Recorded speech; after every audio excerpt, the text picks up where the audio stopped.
Flood Protection Secrets, the podcast to the protection against heavy rain and flooding by Dr. Flood, Andreas Klippe. So the big challenge is, how can house owners like you and me get a flood-free home? How can business managers like you and me get a flood-free company? And how can public servants provide flood-free critical infrastructure and livable cities?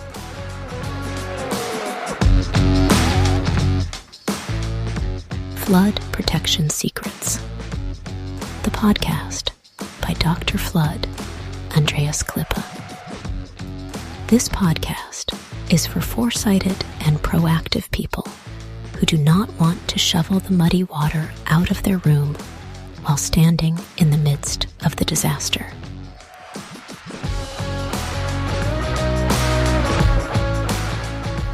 Therefore, those who design and plan, the architects and engineers, need to construct such buildings and cities, and that even when the entire environment is completely flooded. That is a challenge, and this podcast will give the answers. Flood Protection Secrets, the podcast by Dr. Flood, Andreas Klippe. How safe is your home against heavy rain and flooding? That is the topic of this episode. Welcome again to Flood Protection Secrets. And how safe is your home against heavy rain and flooding?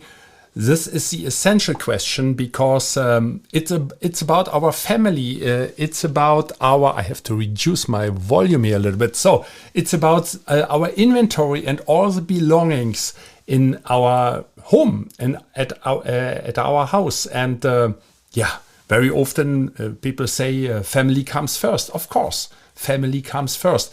But is this also true for flood protection? Do we really think about it? So I want to give you some insights about the question you perhaps have not asked yourself yet, but you should certainly do. And what is a safety in a house? Safety is, of course, that you don't hurt yourself. There are no dangerous sharp edges, for instance. Yeah. Just an example: when you cut your vegetables in the kitchen, you're also careful that you don't cut into your thumb or your finger. Yeah. So the kitchen tools you are choosing, you choose them also upon an aspect of safety, of course, and you will certainly use material that is not inflammable that easily. Yeah. So fire is one aspect. Earthquakes is another aspect. So if ever you are able to do that, you will construct a building that is more stable and that could withstand some shock waves when it comes to an earthquake. The roof normally should be stable enough to withstand the power of the wind.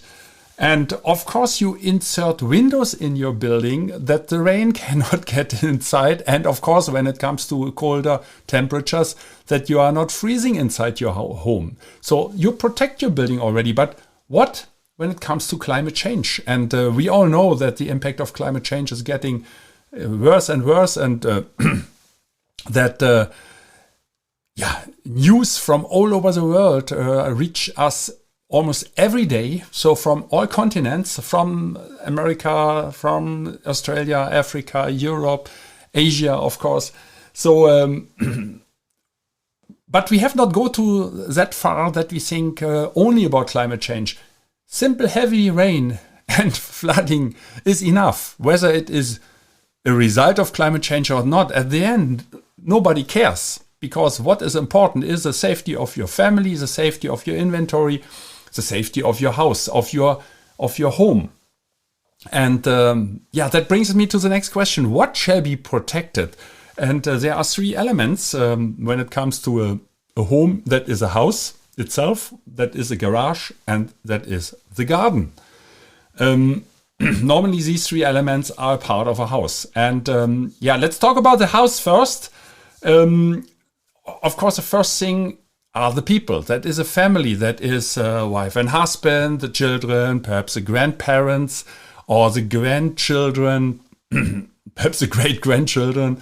So many people.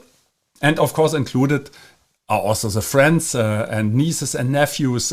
So family members and friends of the family. So the people.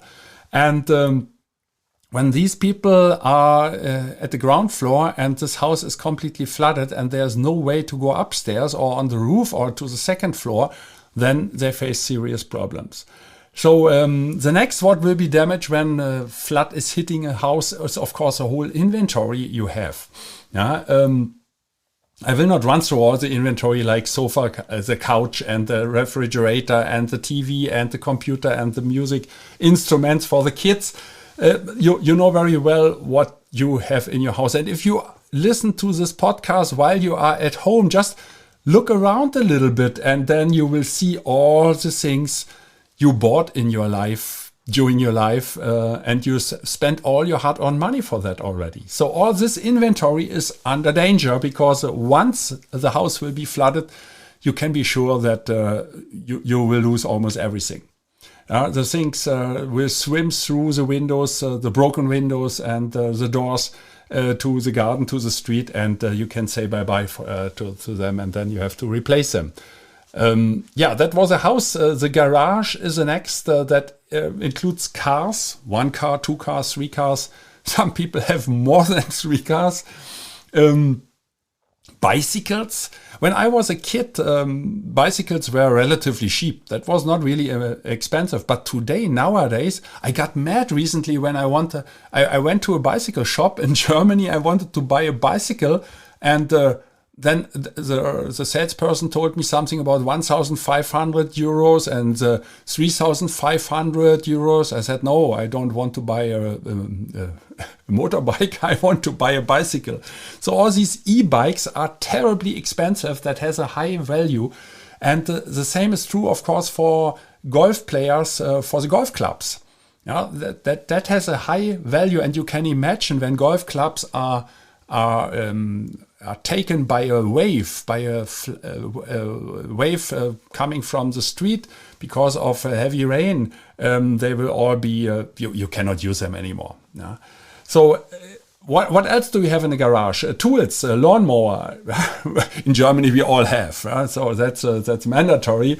In Asia, some people have, others do it the natural way. Whatever, a lawnmower, compressor to pump up the wheels of the tires of the car, or for some home working. Drilling machines, of course. I think everybody who has a home has several drilling machines. That is, I don't know how many I have, but there's 1, 2, 3, 4, at least 4 for drilling machines. So all these tools will be lost when they are in the garage and the garage is flooded. The third element, house, garage, is the garden. Imagine all the flourishing flowers, the bushes, and in the south, perhaps you have orchids. Here in the north of Europe, of course, we don't have orchids in the garden, only inside the house. And but you will lose everything what you have planted years ago, and that is what I mean with the flourishing flowers and the bushes. A barbecue corner, perhaps. Nowadays, these barbecues are very expensive as well, and very often people put some sofa beds around or expensive chairs, tables, and it comes with a lot of accessories as well. So all gone when it is hit by a flood. Swimming pool. For people who have a swimming pool, of course, can you imagine what it means when the swimming pool is full with the mud from the street and the environment? And the worst thing is, if ever that happens to you, take out the mud immediately or put water on it later on, that it is not getting dry, because it will become hard like cement after 72 hours, something like that. And then you have a hard time to take it out. So house, garage, garden, what shall be protected? And then I will tell you what to do. But let's make a short break.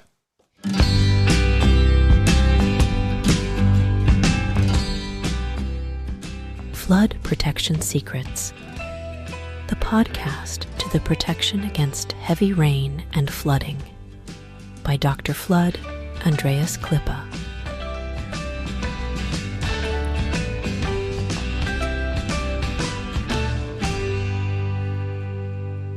I should use this music more often. I really like it. Anyway, I hope you also like it. So what to do? What to do? How can you protect yourself? What to do? So the first thing are, of course, flood barriers. That's what I'm talking about.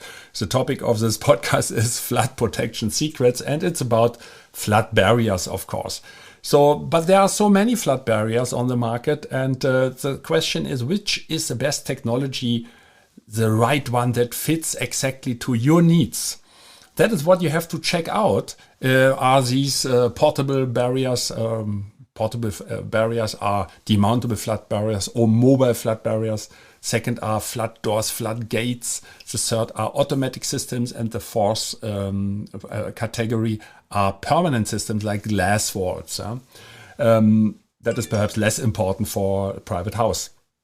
So, what is the best technology for you? Which is the right one that fits? Demountable flood barriers, or a kind of flood door, flood gate, or even an automatic system. But for all those, you have to answer one question: how about the functionality?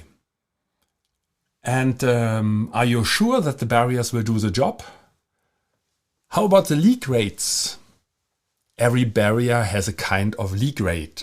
Doors and gates are almost 100% watertight, but demountable flood barriers always have a very small leak rate. These are only droplets sometimes, but when you have a bad quality, it's not drops, then you have a huge amount of water that will flood you. The salesperson is far away who has sold you these barriers because they were so cheap, and then you decided for it immediately, but without having seen the proven functionality. So leak rates, that is one thing, and one time we heard about flood. What was it? It was a test. The customer said a water test, and that was another supplier. And I said, "How did the supplier do the water test?" He said, they took the water hose and they put some water on it." I said, "But that is not a water test. That is you just make it wet. That's all.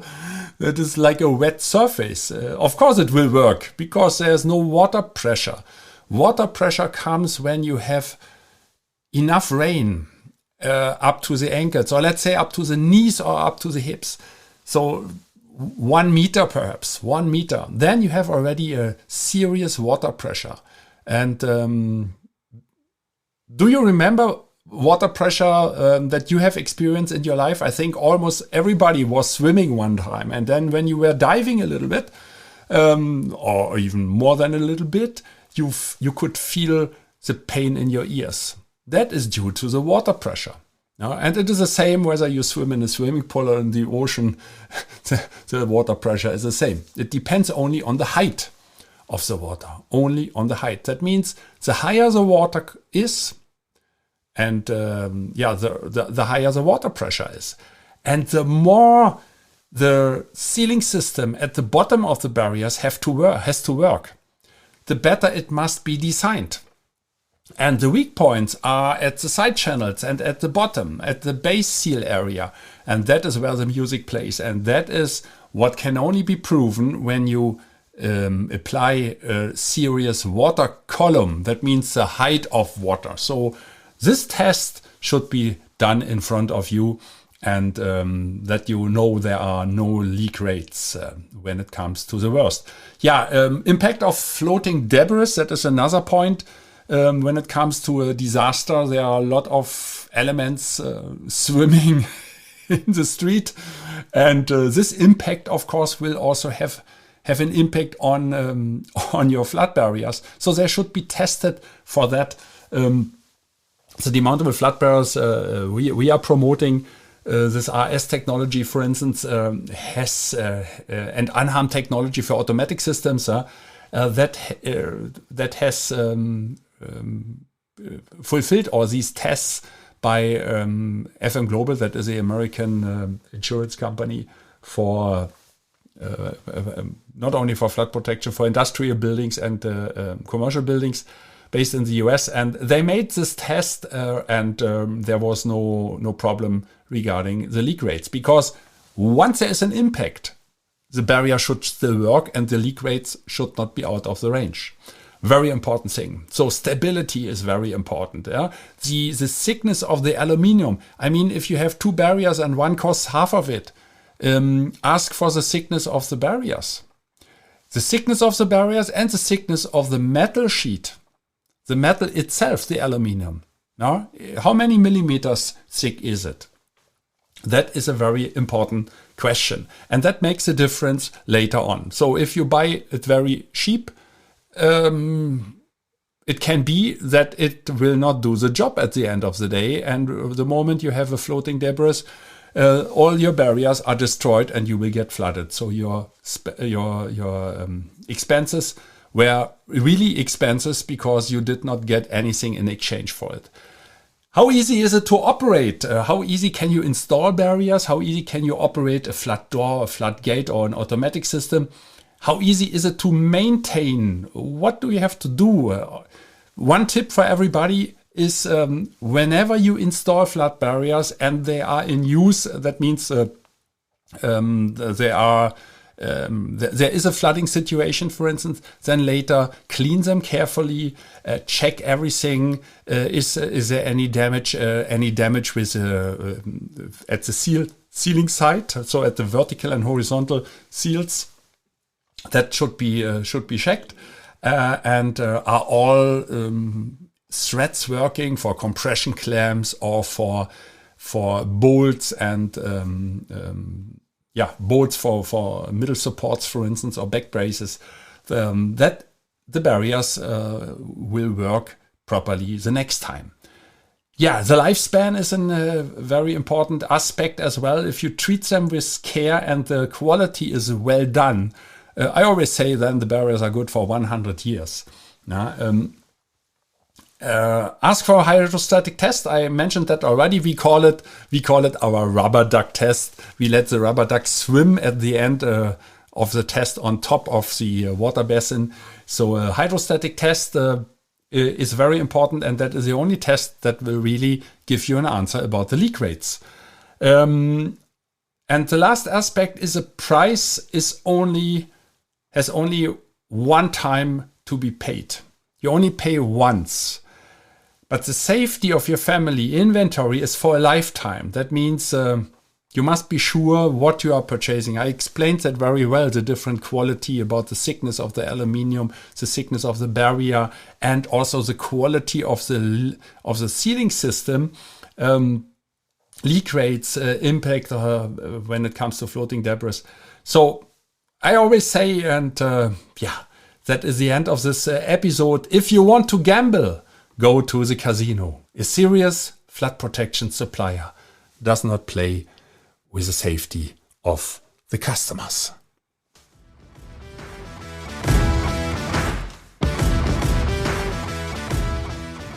I wish and hope for you that you make the right decisions when it comes to your personal flood protection. And if you enjoyed this episode, please subscribe to this podcast channel if you haven't already. Now it only remains for me to wish you a good day. Do something with it. Maybe until the next podcast episode. I would be very happy. See you then. As always, stay safe and flood free. Your Andreas Klippe and the whole Flood Experts team.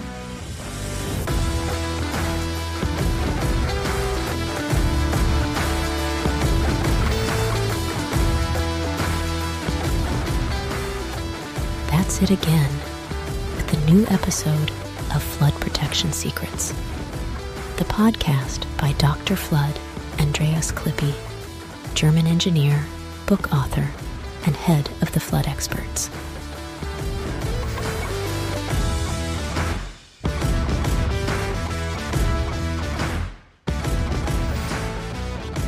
What can Dr. Flood, Andreas Klippe protect for you.